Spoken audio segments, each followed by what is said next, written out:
Thank you for letting me come and do this interview today. My pleasure. I've been looking at your stuff online for quite a while, so what a pleasure to meet you. And I appreciate it. Thank you. Real early on, I tried to figure out how to tattoo myself, and okay, I don't know, something clicked. So, how old would you have been when you? Oh, young, like stick and poke at like 12 years old with a sewing needle and ink from a Pilot pen, because I was able to. It just had that, it had that like liquid ink in it, right? And so I took like a tool from my dad's, side cutters from my dad's toolbox, and popped it open, and then just stuck a needle in, and made a tattoo machine really quick out of an electric toothbrush when I was probably 13 years old or so. Okay. Got in trouble tattooing neighbor kids. I have a similar story. Like, I started, my parents had biker mags. Yeah. And I started homemade tattooing when I was 10. Wow. Yeah. So it was like what you were saying. As soon as you saw it, it was just a lure that I just couldn't take my mind off it. Right. Yeah. Yeah. It was the coolest thing. So then when did the inclination come that you wanted to get into it in a more professional capacity? I don't really know. I was kind of like, I guess you'd call me like a runaway. I left home when I was 14. I got tattooed right before that. I just, when I left home, I kind of went straight back to the tattoo shop and said, I want to learn how to tattoo. Here's my sketchbook. And I was just, I was a kid, so I was laughed out of everywhere. Mm. And what ended up happening is I kind of pestered Paul repeatedly for about 2 weeks. I would just show up and I'd sit. I had nowhere to go. I was in school, but, nobody was keeping tabs on me, and I had been in trouble in school anyway, so they were kind of happy to get rid of me. I was sleeping on couches, and finally, after I think, about 2 weeks, he said, why do you want to work here? Oh, I just want to be a tattoo artist. Whatever I said, Yeah. And he said, okay, come and have a coffee with me tomorrow morning. Meet me at Tony's. There was a pool hall across the street from his shop at the time. And I said, yeah, of course. Yeah, I'll be there. And I sat down and he got me a cappuccino, I remember, because I'd never drank coffee before. So he put a cappuccino in front of me and took one himself. And we started talking. I don't remember the contents of our conversation, but ultimately he said, okay, fine, you can come and sweep the shop and clean up. You can hang out there. And that was it. And that's how it started. And it was rough. I didn't have the easiest time there. And so, after a few months, I think I was like ready to be done, Now, you were 14 at the time. Yeah. Wow, that's incredibly young. Yeah. Yeah. So I just, I basically had nowhere to go. When I left there, I wasn't living at home, but I saw my dad randomly downtown in Guelph. And he said to me, I told him, I said, I don't know what the hell I'm going to do. I want to be a tattoo artist, but the only place in town that would hire me, I can't work out anymore. And he said, well, I know this guy, and he used to own a tattoo shop. Now he's a prison guard. He used to own a tattoo shop with this other guy, Trevor. And this Trevor guy, he's got a tattoo shop out in Elora. So I said, okay. He gave me a phone number, and I don't remember how, but I figured out the address, and I hitchhiked out there like a day or a couple days later, and I just showed up, and I said, yeah, I know, I got a recommendation to come and talk to Trevor. And, again, I'm like a young kid, right? And so he goes outside and we have a cigarette together, and I tell him what's going on. Well, I was working for Paul and it went south and I got nowhere to go, and and he said, okay, well, I used to work for Paul. I know it can be rough. Mm-hmm. If you want an apprenticeship, I can help you out. My next question was, well, I hitchhiked out here. I don't live here. I don't have a car or anything. Mm-hmm. I got nowhere to stay. Yeah. He goes, well, you can sleep in my barber chair until we figure that out. Okay. Wow. And for probably 3 months, I slept in Trevor's barber chair. And then they had a little back room, and the front bench of that shop was a a church pew, so it wasn't really something you could sleep on. But he put a love seat in the back, and so then okay, I could sleep on the love seat now. Everything's good. And I stayed there, and I did my apprenticeship, and I learned from him. And yeah, I mean, we had a lot of fun. There's good stuff at that place. And then it kind of just came apart at the seams right near the end. You know, I was, you know, almost 16, I think. And, yeah, the shop just fell apart. Yeah. And so I was kind of out on my ass again.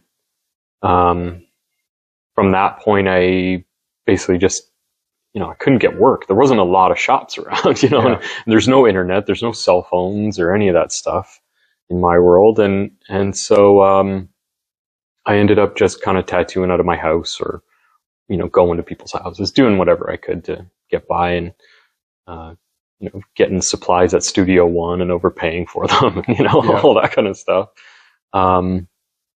Yeah. Because even like Icon in those days wasn't shipping to a house address. You just couldn't, even though I had an account with them. All the way back then, I couldn't get anything. So if I'm continuing the story, then, you know, I kind of did that until I was 19. And when 18, 19, and when Trevor died, when I found out Trevor died, I was working in a factory. I was kind of tattooing in the evenings and whatever. I decided I wanted to get my shit together, and that I really wanted to kind of give it my all. And, yeah, again, there wasn't really many options for me to go and work places. At least I felt like there wasn't. And so I did probably a stupid thing. I decided to open a tattoo shop, right? Which was, at that stage in my career, makes me cringe thinking about it now, because I just, you know, I wasn't ready yet for that kind of thing. And even just from a maturity level, I wasn't ready for the responsibility that it took to, you know, really own a real business and make a real go of it. But that's what I did, you know, and it was like kind of, I think, one of those like fake it till you make it situations where, you know, I was dog shit. I had no business owning a tattoo shop, but I was in this small town, and, you know, people knew me, and, you know, this was after Trevor died. So a lot of the guys that hung out at that shop came to mine, and because they remembered me from then. And I don't know, it worked. Somehow it worked. Yeah. For a few years. And then I just got sick of it and decided I was done. I sold it and moved away, and I ended up out west. I don't know if you ever talked to Larry Wright, Crazy Larry. No, I don't think I have. So he used to own a shop called Native Fine Arts, and it doesn't exist anymore. I think he moved down to Florida or California a few years back. He was an older guy, but we met in a bar in Rocky Mountain House, and I don't know, just hit it off. We just clicked. And I thought it was a lot of kind of drunk talk when I first met him. Oh, where are you staying? And, oh yeah, I got a retired Manhattan ambulance. You can come out, and, you know, I know the producer on Biker Build Off on this show, you know, Discovery Channel, Biker Build Off. And we're going to go to those shows, and we're tattooing there. And so we just pack up and we go, and they're doing a Canadian tour, and we go, all right. He goes, you got to come with me. All right, fine. And I never thought anything would come of it. And he said, call me the next day. So I called him the next morning, and he says, yeah, come to my house. Let's go, you know? Yeah. And it was like, yeah, I don't know, like, I feel like a couple weeks later, we were all just driving up north. The first show was in like Grand Prairie, and it was like a big production. It was like a big thing. And, you know, here I am, like, I don't know, 21, maybe 22. And all of these guys who I admired, all these bike builders who I was, you know, at the time was really, really into, and I get to hang out with them basically quietly in the corner while they tell stories and stuff, you know? Yeah. But that was a cool time. We traveled around. He and I traveled around for about a year before I came home, and yeah, it was good. I don't know that I was doing the greatest tattoos at that time in my life, but it was fun. Were you tattooing like people from this? Yeah, we were going to the conventions to tattoo basically. So he had a deal with one of the organizers, and so we would get like a back corner booth somewhere, and some of them, they were like arenas, and we'd be in like a change room kind of thing, like a big change room. And we'd set up with another shop called Raz's. It was from Alberta, or from Edmonton. I don't even know if they still exist, but we just be in there doing tattoos. So, you know, tons of like shield and bars and all kinds of stuff. And, you know, you'd make a killing on one of those weekends. It was just, you know, people came to spend money. If they didn't buy a bike, if they didn't buy stuff, they were, you know, coming in and getting little tattoos. And it was just like, you know, doors open at whatever, 9 or 10 o'clock, and you just tattoo for 12, 15 hours. And it was great. Yeah. Time in Alberta, I kind of stopped caring about everything but just doing tattoos, and I didn't care about the bill paying or the, like, you know, trying to be a boss or, you know, anything like that. I just wanted to do tattoos and, you know, drink beer and that was it, you know, and hang out with my friends every day at the shop. So, yeah. And the name of that shop that you opened? In Alberta? Or my original shop? My original shop was Stained Skin Custom Tattoo. Okay. In Fergus, yeah. It was, what year? Like 2003-ish. 2002, 2003. Yeah. Okay. I was 19 when I signed the lease. Yeah. I opened it in October, and I turned 20 in December of that year. So whatever year that was. Yeah. It was scary as hell. I opened that shop, and it was pre-internet, pre-advertising for me. You know, it was just all word of mouth. I opened the shop, and I don't know what I expected. I just remember being there by myself. It was only me, and it was a big shop. It was like, you know, probably bigger than this place, 1,200 square feet. Just me with a little station in the back, you know, on a couch. And you know, 12 o'clock came, and I remember flipping the sign from closed to open and being like, okay. And I fucking sat there the whole day, and I twiddled my thumbs, and I just drew pictures and stuff, and nobody even walked in the door. The phone didn't ring. Nothing happened. Yeah. And it was like the most demoralizing thing and the most humbling thing, because I think I had all of a sudden gotten it in my head that people were going to line up and just, you know, everybody's going to eat this shit up. I'm so awesome, you know? And when it came to pass, it was just like, and then day 2, somebody walked in and asked for lettering, and I felt like I was on top of the world. Yeah. I'm probably still chasing that feeling now. You know what I mean? Like, it's that one thing. I remember, I remember just going home and being like, fuck yeah, I made it. Yeah. Just because I did one lettering tattoo. Yeah. But the tattoos that I was doing at that time were not great.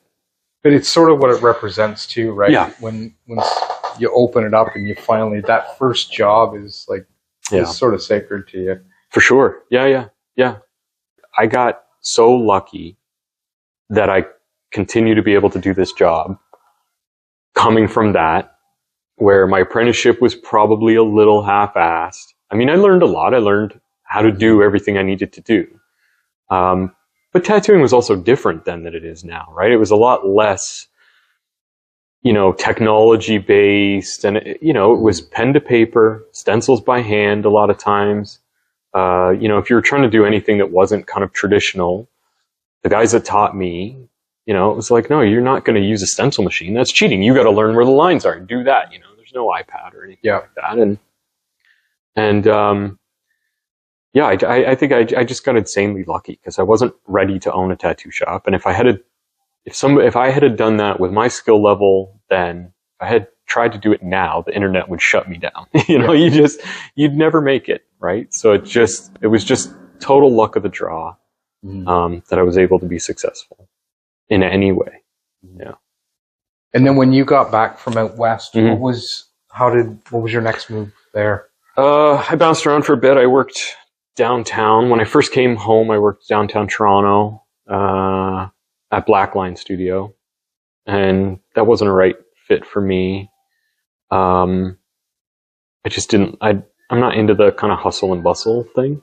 But I worked at Blackline for a bit, and then one of my friends who's since retired, he was opening a shop in Burlington, which I had never even been to, Burlington. And he said, "Do you want to come out and help me open it and everything else?" I said, "Yeah, sure." So we opened a shop. He opened a shop out there, and I worked at it. What was it called? Big Kahuna Tat Shack. Okay. Scott Lott. I don't know if you've ever talked to Scott. He's an interesting guy, man. He doesn't tattoo anymore.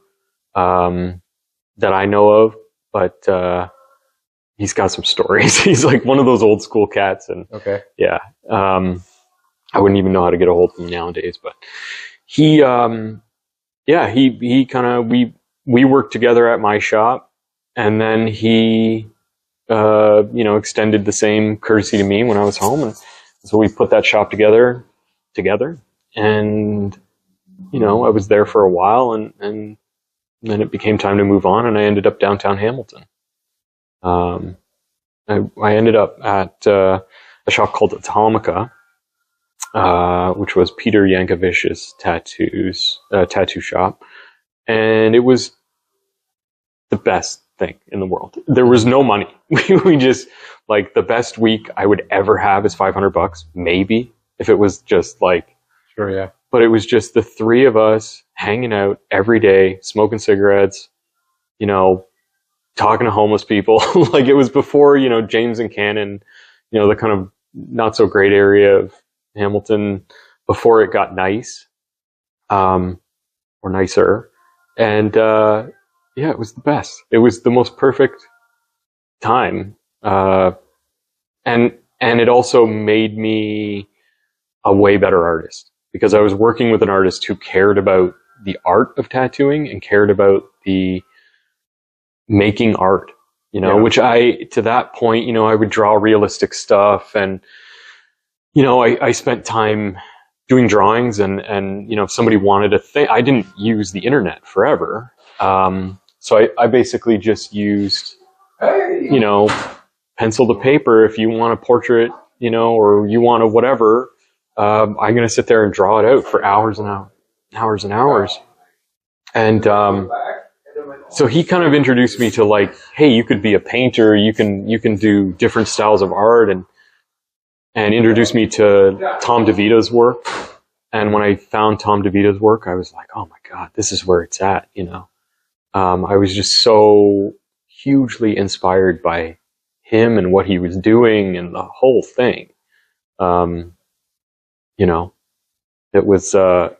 It was a great time, and without that time, I wouldn't be here. So, yeah, trying to do art.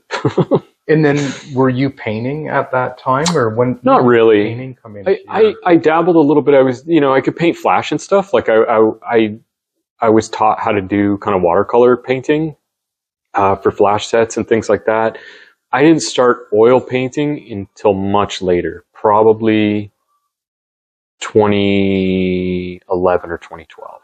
And so we're talking about 2007-ish when I'm working there. Okay. 2008, maybe. And yeah, I left there. Well, I had a kid. So what happened is my son's mother and I, we met and we got together, and my son was born in 2009 on St. Patrick's Day. And at that point, I realized that $500 a week is not enough to support a kid. That's and right. You got to pull your head out of your ass, and it can't all be fun and games. And I was going to retire from tattooing. I had an interview lined up at Stelco because I knew a guy that worked out there. And I just so happened to see a Kijiji ad for Way Cool Tattoos uptown. And I messaged the guy, and he said, yeah, come out and talk to me. And it was Anthony Stevenson. And he kept me waiting for like 3 hours in the front of the shop. And then he took me out for a noodle bowl, and I was already pissed off. I had really decided I'm done. I don't need to be a tattoo artist. I don't care about it anymore. I just, I'm never going to make any real money at this again. And so he came upstairs. He said, you like noodles? Yeah, sure. We go down the street. It's like Yonge and Finch area at that time.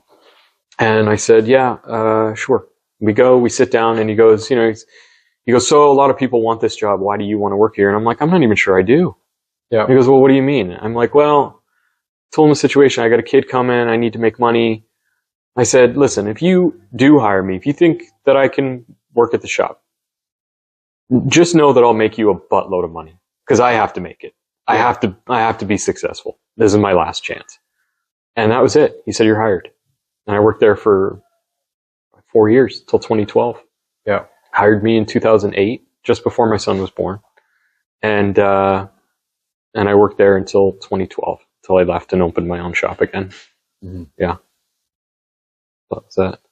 You know, Way Cool was a different thing. That place, without that place, I, again, wouldn't be where I'm at, because, you know, my time in Hamilton made me into more of an artist, like more of a, not just a tattooer, trying to make art as well. And then going to Way Cool, it's like, you know, right into the fire, where you're just like, all of a sudden I'm in this like busy street shop, which I had never really been. You know, I'd done conventions and I'd done that stuff, so I was used to the pace, but, you know, not like that. It was this crazy thing. Like, you could walk in there with no appointments and walk out of there after doing 10 or 12 tattoos. I mean, my record in there was 17 tattoos in one day. Yeah. You know, just from open till whenever you decided to close the door. It was just wild. I'm so incredibly grateful you. Oh man, my pleasure. I'm glad to be a part of it. I had no idea what your history was. Mm-hmm. So yeah, I bounced around a lot, right? So you end up you have a new history every time you land in a place.